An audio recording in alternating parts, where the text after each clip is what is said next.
அசிசியாரின் அருள்வாழ்வு அறிவோம். எண் 253. வழங்குபவர் அருள்முனைவர் ஆசூசை ராஜா, பிரான்சிஸ்கன் கப்புச்சின்.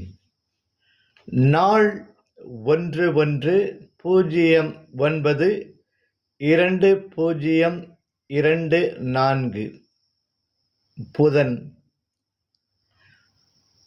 காம்பன்யாவில் அமைந்துள்ள போப்பி என்ற நகரில் டொமாசோ என்ற அருள்பணியாளர் பலரை அழைத்து கொண்டு ஆலயத்திற்கு சொந்தமான ஒரு ஆலையை சரி செய்ய சென்றார். ஆலைக்கு கீழே ஒரு ஆழமான பள்ளம் இருந்தது. உயரத்தில் இருந்த மடையில் நீர் வேகமாக ஓடிக்கொண்டிருந்தது. அருள்பணியாளர் கவனக்குறைவாக மடையின் விளிம்பில் நடந்து சென்றபோது அவர் தற்செயலாக அதில் தவறி விழுந்தார்.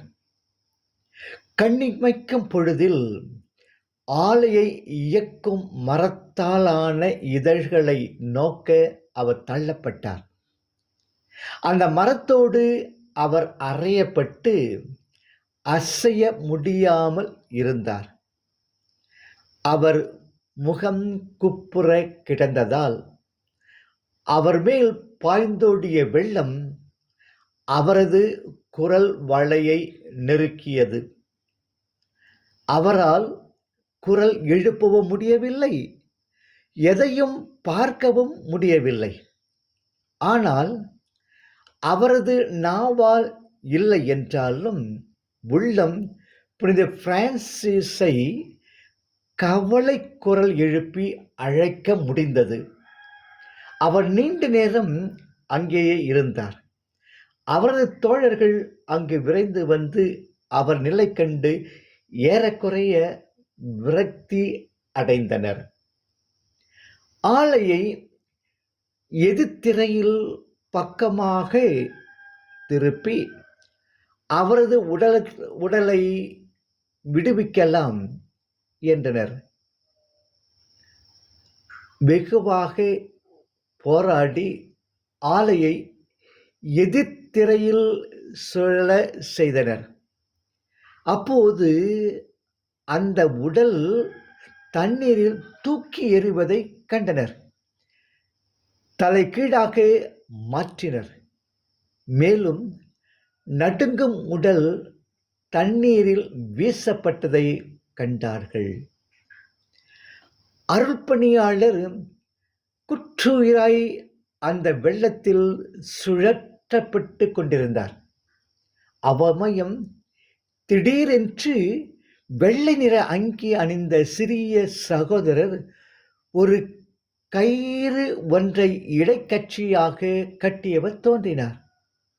அவர் மிகவும் பரிவுடன் தன் கையை நீட்டி அவரை வெளியே எடுத்து, நானே நீ கூவி அழைத்த பிரான்சிஸ் என்றார். தான் இவ்வாறு காப்பாற்றப்பட்டதை குறித்து வெகுவாக அதிர்ச்சி அடைந்தவராக இருக்கும் அங்கும் இங்கும் ஓடத் தொடங்கினார். சகோதரர்களே, அவர் எங்கே, எந்த வழியாக சென்றார் என்று அங்கு நின்றிருந்தவரிடம் கேட்டார். அவர்களோ மிகவும் கலக்கம் அடைந்திருந்தனர். எனவே அவர்கள் தரையில் மண்டியிட்டு கடவுளுக்கும் புனிதருக்கும் மாட்சிமை அளித்தனர். அசிசியாரின் அர்த்தமிகும் அருள் வாழ்வு. உயிர் பொருள் இறைப்பொருளோடு ஒட்டி கொள்வது இயல்பானது. நீரோடு சேர்வதற்கு நீர்மை போதும். அறிவோடு சேர்வதற்கு அறிவுடைமை போதும். உயிரோடு சேர்வதற்கு உயிர்மை போதும். நீரையும் பற்ற வைக்க அறிவையும் பற்ற வைக்க உயிரையும் பற்ற வைக்க இடைப்பட்டு ஒரு பற்றாசு தேவை இல்லை. உயிருக்கு தன்னை தெரியாததால், தன் வடிவம் தெரியாததால் வரும் குழப்பம் இது. உலகியல் சார்ந்தவற்றோடு தன்னை அடையாளப்படுத்திக் கொண்டு அத்தனைக்கும் ஆசைப்பட்டு தடுமாறுகிற உயிர் தன்னை வடிவம் என்று கண்டு கொள்ளும்போது தடுமாற்றம் நீங்கி நிலைக்குத்தி கொள்கிறது. அறிவு வடிவு என்று அறியாத என்னை அறிவு வடிவு என்று அருள் செய்தான் நந்தி. அறிவு வடிவு என்று அருளால் அறிந்தே அறிவு வடிவு என்று அறிந்து இருந்தேனே என்று திருமந்திரம் 2357 கூறுகிறார். என் வடிவம் என் உடம்பு என்று எண்ணியிருந்தேன். அட அறிவே, உடம்பா உன் வடிவம்? அறிவுத்தான் உன் வடிவம் என்று எனக்கு அறிவித்து என்னை அறிய செய்தான் ஆசிரியன். நான் அறிவு, அறிவைத் தவிர வேறொன்றும் இல்லை என்று அறிந்து கொண்டு அறிவாக இருந்தேனே. இறைவன் அறிவை அறிவிக்கும் ஆசிரியன் குற்றத்தை கெடுத்து நம்மை தன்னோடு பற்ற வைத்துக் கொள்பவன். அவனை நந்தி என்று அழைப்பது திருமூலருடைய வழக்கம். நந்துதல் என்றால் பெருகுதல். நந்தி என்ற பெருகிய நிலை, அறிவு பெருகி பேரறிவான நிலை, உயிர் பெருகி பேருயிரான நிலை.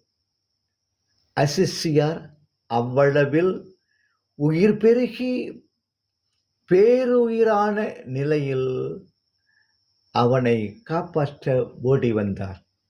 நாமும் அவரை அணுகுவோம், நல்வாழ்வு பெறுவோம்.